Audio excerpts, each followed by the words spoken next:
प्यारे बच्चों, welcome to my channel Verma study 2020 बुकलाना। मैं यूपी बोर्ड के क्लास 11th के छात्र छात्राओं के लिए इकोनॉमिक सब्जेक्ट को हिंदी माध्यम से मैं फुल कोर्स कराऊंगा। यदि आप फुल कोर्स करना चाहते हैं तो मेरे चैनल को सब्सक्राइब कीजिए और बेल आइकन को प्रेस करना ना भूलें, ताकि जो भी वीडियो मैं अपलोड करूं उसका नोटिफिकेशन आपको सबसे पहले मिल सके। प्यारे बच्चों, भारतीय अर्थव्यवस्था के विकास में चैप्टर 8 आधारिक संरचना इंफ्रास्ट्रक्चर चल रहा है, जिसमें आज पार्ट 6 अर्थात छठा वीडियो होगा। 5 वीडियो पहले डाला जा चुका है इस पार्ट से।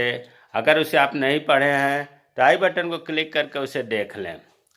अभ्यास के प्रश्न उत्तर चल रहा है, इसमें प्रश्न 12 से आज शुरू होगा और प्रश्न 16 तक इसमें एक और वीडियो बनेगा, क्योंकि प्रश्नों की संख्या ज़्यादा है। कुल 21 प्रश्न है। तो 12वां प्रश्न है, ऊर्जा के उपभोग और आर्थिक समृद्धि की दरें कैसे परस्पर संबंधित है। देखिए, प्रश्न को ध्यान से कई बार देखते हैं। ऊर्जा के उपभोग अर्थात ऊर्जा का जो भोग हो रहा है उसमें, और आर्थिक समृद्धि, अर्थव्यवस्था की आर्थिक समृद्धि का मतलब यह हुआ कि इकोनॉमिक ग्रोथ जो है, इकोनॉमिक ग्रोथ में और ऊर्जा के उपभोग में क्या संबंध है। इकोनॉमिक ग्रोथ जब होता है, आर्थिक समृद्धि जब होती है, तो प्रति व्यक्ति आय बढ़ती है, राष्ट्रीय आय बढ़ती है, जीडीपी बढ़ती है, रोजगार के अवसर बढ़ते हैं, देश की अर्थव्यवस्था आगे बढ़ती है। तो ये कह रहा है कि आर्थिक समृद्धि जब होगी देश की, तो उपभोग से क्या संबंध है, उपभोग बढ़ेगा कि घटेगा। तो देखिए, ये तो स्वाभाविक है कि जैसे जैसे अर्थव्यवस्था में आर्थिक समृद्धि में वृद्धि होगी, देश तरक्की करेगा, चारों ओर उद्योग खुलेंगे, रोजगार का अवसर मिलेगा, वैसे वैसे ऊर्जा का भी उपभोग बढ़ेगा। स्वाभाविक है। इसको हम एक चक्र की सहायता से याद कर लेते हैं, रटने से तो काम चलेगा नहीं। तो सबसे पहले यहाँ से शुरू करते हैं। जो चित्र बनाया गया है या आसानी से याद करने के लिए, वो क्या है, प्रश्न का यहाँ लिखा गया है कि ऊर्जा का उपभोग और आर्थिक समृद्धि दर में संबंध। देखिए, जब आर्थिक समृद्धि दर में वृद्धि होगी, जैसे हमने ये बताया ना कि अर्थव्यवस्था जो है उसका जो ग्रोथ रेट है बढ़ेगा, प्रति व्यक्ति आय बढ़ेगा, जीडीपी बढ़ेगा, राष्ट्रीय आय बढ़ेगा। तो जब आर्थिक समृद्धि दर में वृद्धि होगा, ये चीज़ तो समझ में आ गया होगा। तो होगा क्या कि लोगों की आय में वृद्धि होगी। भाई, लोगों को जब रोजगार मिलेगा, उद्योग चलेंगे, तो जब लोगों को रोजगार मिलेगा तो आय बढ़ेगी, उनके पास पैसे आएगा, और जब पैसे आएगा तो क्या होगा, अगला स्टेप, वो वस्तुओं और सेवाओं को ज़्यादा परचेजिंग करेगा। भाई, जेब में पैसा रहता है और कोई चीज़ दिखता है, अरे चलो इसे भी खरीद लें, और जब नहीं रहता है तो ज़रूरत की चीज़ें भी लोग नहीं खरीदते हैं। तो जैसे ही लोगों की आय में वृद्धि होगी, वस्तुओं और सेवाओं की मांग में वृद्धि हो जाएगी, वस्तुओं और सेवाओं की डिमांड बढ़ जाएगी, लोग खरीदने लगेंगे। और वस्तुओं और सेवाओं के साथ साथ इलेक्ट्रॉनिक वस्तुओं के भी बढ़ेगी। भाई, अगर ठंड पड़ रही है तो वो प्रयास करेंगे कि एसी लगवा लें, ठंड ना लगे, तमाम तरह की सुविधाओं को खरीदने लगेंगे। तो इलेक्ट्रॉनिक वस्तुओं की मांग में भी वृद्धि होगी, और जब वस्तुओं को, सेवाओं का, इलेक्ट्रॉनिक वस्तुओं की मांग में वृद्धि होगी तो उद्योग वाले क्या करेंगे, इनके उत्पादन में वृद्धि कर देंगे। और जब इनके उत्पादन में वृद्धि करेंगे, उद्योग ज़्यादा, पता चला कि 2 शिफ्ट में काम चल रहा था तो 3 शिफ्ट में चलने लगा। तो जब ज़्यादा उत्पादन किया जाएगा तो परिवार में तो उद्योग, ऊर्जा की खपत होगी ही, उद्योग भी ज़्यादा खपत करने लगेंगे। भाई, उद्योग रात दिन जब प्रोडक्ट करेंगे तो ऊर्जा की खपत ज़्यादा होगी, और परिवार की आय बढ़ी है, लोग सामान लेकर के आए हैं तो ऊर्जा ज़्यादा खपत होगा। तो परिवार के साथ उद्योगों में भी ऊर्जा की खपत में वृद्धि होगी। तो हम ये देख रहे हैं कि जो प्रश्न में पूछ रहा है कि ऊर्जा का उपभोग और आर्थिक समृद्धि में, तो इसका सीधा सा ये है कि जैसे जैसे आर्थिक समृद्धि बढ़ती है वैसे वैसे ऊर्जा का उपयोग बढ़ता जा रहा है। हमने देख लिया आर्थिक समृद्धि वृद्धि में वृद्धि होने का निष्कर्ष ये निकला, रिजल्ट ये निकला कि उद्योग और परिवारों में भी ऊर्जा की खपत में वृद्धि हो गई। अगला प्रश्न है, भारत में विद्युत क्षेत्रक मतलब इलेक्ट्रिक सेक्टर किन समस्याओं का सामना कर रहा है। सीधे से शब्दों में कहा जाए तो भारत में जो बिजली विभाग है वो बिजली विभाग किन किन समस्याओं का सामना कर रहा है। देखिए, भारत में जितनी बिजली का उत्पादन हो रहा है कहीं उससे ज़्यादा डिमांड है, जिसके वजह से तमाम समस्याएं बिजली विभाग को झेलना पड़ता है, विद्युत क्षेत्रों को झेलना पड़ता है। पहला पॉइंट यही है कि भारत की वर्तमान जो बिजली उत्पादन क्षमता है वो 9% है और 9% प्रतिवर्ष है और आर्थिक क्षमता वृद्धि के लिए पर्याप्त नहीं है। जितनी अर्थव्यवस्था में ऊर्जा की ज़रूरत है उसके हिसाब से बिजली उत्पादन बहुत कम है। एक समस्या तो यही है। दूसरी समस्या है कि जो राज्य विद्युत बोर्ड हैं जो बिजली का वितरण करते हैं वो 500 मिलियन से ज़्यादा उनको बिजली हानि हो रही है। राज्य विद्युत बोर्ड जो बिजली का वितरण करते हैं वो घाटे में चल रहे हैं, 500 मिलियन से ज़्यादा घाटा उनको हो रहा है। ये भी समस्या है। तीसरी समस्या यह है कि बिजली के क्षेत्र में निजी व विदेशी क्षेत्र की भूमिका बहुत कम है। निजी क्षेत्र अगर होता तो शायद इतनी चोरी ना होती और इतनी समस्याएं न आती। तो ये भी एक समस्या है कि भारत में निजी और विदेशी क्षेत्र की भूमिका बहुत कम है, जिसके वजह से इतनी समस्याएं उत्पन्न हुई हैं। चौथा है, भारत के विभिन्न भागों में बिजली की ऊंची कहीं कहीं पर बिजली की काफ़ी ऊंची दर है, पर यूनिट ज़्यादा महंगा है। तो ऐसी स्थिति में अगर महंगा रेट भी लग रहा है और लंबे समय तक बिजली ना हो तो ये दोनों समस्याओं से जनता में असंतोष है, जनता नाराज है, बार बार पावर हाउस पर धरना देते हैं, बिजली विभाग के अधिकारियों के सामने समस्याएं रखते हैं कि इतनी बिजली क्यों कटौती हो रही है या इतनी बिजली महंगी क्यों जारी है। तो ये सब आप देख रहे हैं कि विद्युत क्षेत्र की समस्याएं हैं। देखिए, ये रटने की चीज़ नहीं है। आप व्यवहार में दाएं बाएं नज़र दौड़ाइए, थोड़ा सा दिमाग लगाइए, थोड़ा सा इसे पढ़िए तो अपने आप ढेर सारे पॉइंट बन जाते हैं। प्रश्न 14, भारत में ऊर्जा संकट से निपटने के लिए किए गए सुधारों पर चर्चा कीजिए। देखिए, यहाँ ऊर्जा संकट की बात हो रही है। केवल ऐसा नहीं हो रहा है कि केवल जो है ऊर्जा अर्थात जिससे बिजली तैयार होती है सबकी बात हो रही है।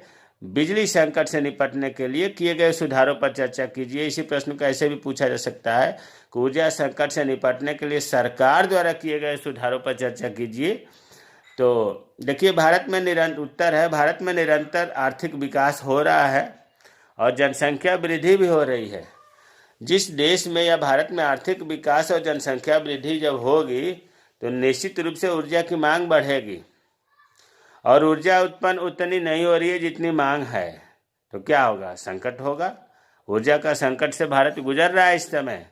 जितनी ज़रूरत है भारत को बिजली की उतनी बिजली उत्पन्न नहीं हो रही है। तो अब ऊर्जा संकट से बचने के उपाय या भारत सरकार द्वारा किए गए उपाय, पहला है, सरकार ने निजी और विदेशी क्षेत्रकों को बिजली उत्पादन तथा वितरण के लिए अनुमति दे दिया है। अब सरकार जब देख रही है कि राज्य जो विद्युत बोर्ड है वो 500 मिलियन से घाटे में चल रही है तो इसने निजी क्षेत्र और विदेशी क्षेत्र में दे दिया है ज़्यादातर बिजली उत्पादन को और वितरण को। उदाहरण के लिए देख लीजिए, वर्तमान में जो बिजली का वितरण है वो Reliance Energy Limited, Rajdhani Power Limited, Yamuna Power Limited, Tata Power Limited, इन सबको दे दिया गया है। इनसे बहुत उम्मीद थी सरकार को कि ये निजी क्षेत्र में हम दे रहे हैं, बिजली उत्पादन में तो चोरी नहीं होगी और वसूली अच्छे से होगी, बिजली विभाग घाटे में जो चल रहा है वो दूर होगा। लेकिन फ़ायदा नहीं हुआ। इनका प्रदर्शन जो है असंतोषजनक रहा निजी क्षेत्र में देने के बावजूद भी। दूसरा है, विद्युत उत्पादन की समस्या से बचने के लिए भारत सरकार जो है केंद्रीय विद्युत अथॉरिटी और केंद्रीय नियमन आयोग की स्थापना की गई है, सेंट्रल रेगुलेटरी कमीशन, और यह होगा सेंट्रल इलेक्ट्रिक अथॉरिटी। दो इन्होंने स्थापना किया, एक तो केंद्रीय विद्युत अथॉरिटी और दूसरा केंद्रीय नियमन आयोग। बिजली उत्पादन की समस्या से बचने के ये उपाय करेंगे।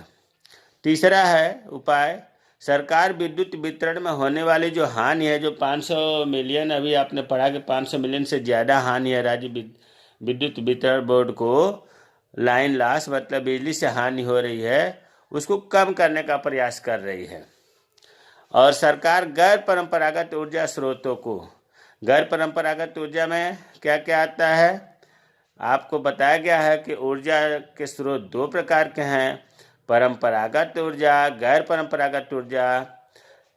परंपरागत ऊर्जा में बता दिया गया है कि कोयला आ गया, प्राकृतिक गैस आ गया, खनिज तेल आ गया। और गैर परंपरागत जिसकी बढ़ावा देने की बात हो रही है, इसमें आता है सौर ऊर्जा, पवन ऊर्जा, भूतापी ऊर्जा, ज्वारीय ऊर्जा, बायोगैस, ये सब गैर परंपरागत ऊर्जा है। इनको सरकार प्रोत्साहन दे रही है ताकि बिजली की समस्या काफ़ी हद तक डिमांड कम हो। प्रश्न 15 है, हमारे देश की जनता के स्वास्थ्य की मुख्य विशेषताएं क्या है? हेल्थ सेक्टर से क्वेश्चन है कि हमारे देश की जनता जो है उस पर स्वास्थ्य से संबंधित मुख्य बातें क्या है। देखिए, पहली बात तो यह है कि भारत में विशेष रूप से ग्रामीण क्षेत्र में लिंग असमानता के कारण स्त्रियों के स्वास्थ्य की बहुतायत अवहेलना की गई है। ग्रामीण क्षेत्रों में महिलाएं अगर बीमार पड़ती हैं तो पुरुष उनको रुचि कम लेते हैं, स्वास्थ्य सेंटर पर ले जाने के लिए, दवा के लिए प्रयास यही करते हैं कि घर पर देसी दवा खा करके ठीक हो जाए, देसी दवाओं से। अर्थात स्वास्थ्य की अवहेलना की जाती है महिलाओं के साथ। दूसरा विशेषता यह है कि भारत में जो स्वास्थ्य सेवाएं हैं वो शहरी क्षेत्रों में केंद्रित है। ग्रामीण क्षेत्रों में अस्पताल, मेडिकल स्टोर, डॉक्टर बहुत कम है, शहरी क्षेत्रों में ही ज़्यादा हैं। यह भी मुख्य विशेषता है। तीसरी मुख्य विशेषता यह है कि अधिकतर स्वास्थ्य सेवाएं जो हैं वो निजी क्षेत्र में, प्राइवेट सेक्टर में प्रदान की गई हैं। चौथा है, कुछ आंकड़े हैं कि भारत में विभिन्न स्वास्थ्य सूचकों के अनुसार स्वास्थ्य स्थिति का स्तर अति निम्न है। जो आंकड़े हैं स्वास्थ्य सूचकों के अनुसार मिला है स्वास्थ्य से संबंधित, उसका लेवल जो इसमें आंकड़े हैं अति निम्न है। जैसे भारत में शिशु मृत्यु दर 1000 शिशुओं पर 38 है। अब भी इतने व्यवस्था होने के बाद भी 1000 शिशु जो जन्म लेते हैं उसमें से 38 शिशुओं की मृत्यु हो जाती है, नवजात बच्चों की। 87% बच्चे प्रतिरक्षित हैं, मतलब 100 में 87 बच्चे जो है उनको टीका लग पाता है, बाकी को टीका भी नहीं लग पाता है। और जीडीपी का केवल 4.7% स्वास्थ्य आधारित संरचना पर खर्च किया जाता है। सरकार जो है स्वास्थ्य आधारित संरचना, बताया गया कि स्वास्थ्य आधारित संरचना में अस्पताल आ गया, डॉक्टर आ गया, बेड आ गया, नर्सिंग कर्मचारी आ गए, मेडिकल स्टोर आ गया, ये सब आते हैं। इनमें मात्र 4.7%, कुल जीडीपी का मात्र 4.7% खर्च होता है स्वास्थ्य सेक्टर में, जो अन्य देशों की तुलना में बहुत कम है। ये जो आंकड़े बताए गए हैं चौथे पॉइंट का, वो आंकड़े हैं नेशनल हेल्थ प्रोफाइल 2016 चैप्टर 6 में लिखा हुआ है। प्रश्न 16, विश्व रोग भार जीडीपी क्या है? जीडीपी नहीं, जीडीबी, विश्व रोग भार क्या है? पिछले वीडियो में भी बताया गया था कि विश्व रोग भार जो है एक सूचक है, सूचना देने का कार्य करता है। इसमें क्या काम करते हैं कि जो विशेषज्ञ हैं हेल्थ सेक्टर के, वो 2 बातों पर ध्यान देते हैं। एक बात तो ये होती है कि जो विशेष रोग के कारण, डायबिटीज के कारण, हृदय रोग के कारण, कैंसर के कारण, विशेष रोग के कारण असमय मरने वाले लोगों की संख्या, जो समय से पहले मर जाते हैं, उनका पता करना है कि कितने लोग हैं जो विशेष रोग के कारण असमय मरने वाले लोग हैं, उनकी संख्या। और इसके साथ साथ ये भी पता करते हैं कि वो अगर किसी रोग के कारण जीवित रहा कुछ दिन, कितने साल जीवित रहा, इलाज नहीं करा पाया, रोगों के कारण असमर्थता में बिताए सालों मतलब वर्षों की संख्या जानने के लिए। तो 2 बात, एक तो असमय मरने वालों की संख्या और दूसरा असमर्थता में बिताए वर्षों की संख्या। दोनों जब विशेषज्ञ जानते हैं तो इसी से जानते हैं, विश्व रोग भार से। इस प्रकार विश्व रोग भार जो है काफ़ी हद तक ये सूचना देता है इन दो बातों का। भारत में ये नोट करके है कि भारत में विश्व की कुल जनसंख्या का लगभग 17% जनसंख्या निवास करती है। विश्व की कितनी जनसंख्या निवास करती है? लगभग 17% भारत में। लेकिन पूरे विश्व में जितने रोगी हैं उसका 20% बोझ, जिसको जीडीपी कह रहे हैं, 20% भार भारत में है। मतलब विश्व की जनसंख्या रह रही है 17%, लेकिन विश्व के जितने रोगी हैं उनकी भारत में रह रहे हैं 20%। अर्थात पेशेंट की संख्या अन्य देशों की अपेक्षा भारत में ज़्यादा है। प्यारे बच्चों, अगर पूरे क्वेश्चन कराते तो ज़्यादा वीडियो लंबा हो जाता, इसलिए जो बाकी क्वेश्चन है 17 से 21 तक वो अगले वीडियो में आपको मिलेगा। मुझे उम्मीद है कि वीडियो पसंद आएगी। अगर इसमें कोई चीज़ समझ में नहीं आए तो कमेंट करें, मैं रिप्लाई करूँगा। मेरे चैनल को सब्सक्राइब कीजिए। जय हिंद, जय भारत।